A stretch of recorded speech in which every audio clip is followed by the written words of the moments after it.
તો ભરૂચ જિલ્લામાં ધોધમાર વરસાદ ખાબક્યો। અંકલેશ્વરની આમલા ખાડીમાં પણ ઓવરફ્લો થયું છે।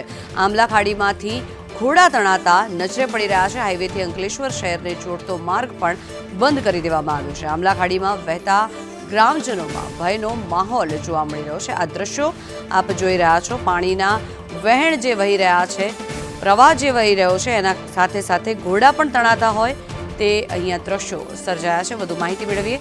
સંવાદદાતા દિનેશ જોડાયા છે આપણી સાથે। દિનેશ, જણાવશો શું અત્યારે પરિસ્થિતિ સર્જાઈ છે? અહીંયા દ્રશ્યો જે આપણે જોઈ રહ્યા છે તેમાં બાંધેલા ઘોડા પણ પાણીના પ્રવાહ સાથે તણાતા હોય તેવી પરિસ્થિતિ છે।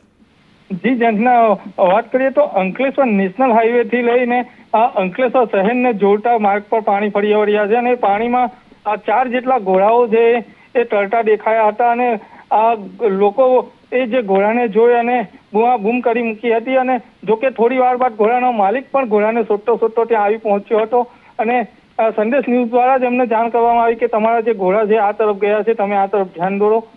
પરંતુ વાત કરીએ તો અંકલેશ્વરમાં જે પણ પરિસ્થિતિ સર્જાઈ છે એ ખૂબ ભયજનક છે, કેમ કે અંકલેશ્વર મામલતદાર કચેરી હોય, એસડીએમ ઓફિસ જવાનો રસ્તો હોય કે તાલુકા પોલીસ સ્ટેશન જવાનો રસ્તો હોય કે અંકલેશ્વરથી સુરતને જોડતો સ્ટેટ હાઈવે હોય, દરેક જગ્યાએ પાણી ફરી વળ્યા છે અને વાહન ચાલકોને ખૂબ મુશ્કેલીનો સામનો કરવા પડી રહ્યો છે। અંકલેશ્વરથી હાંસોદને જોડતા જે સ્ટેટ હાઈવે છે ત્યાં ફોર વ્હીલ અને ટુ વ્હીલ અને રિક્ષા ચાલકોને હાલ પૂરતા પોલીસ દ્વારા બંધ કરવામાં આવ્યા છે। જી જંગના। જી આભાર વિનેશ। આ દ્રશ્યો જે આપણે જોઈ રહ્યા છીએ ભરૂચના, આ દ્રશ્યો છે કે જ્યાં પાણીના પ્રવાહ સાથે ઘોડા પણ તણાઈ રહ્યા છે।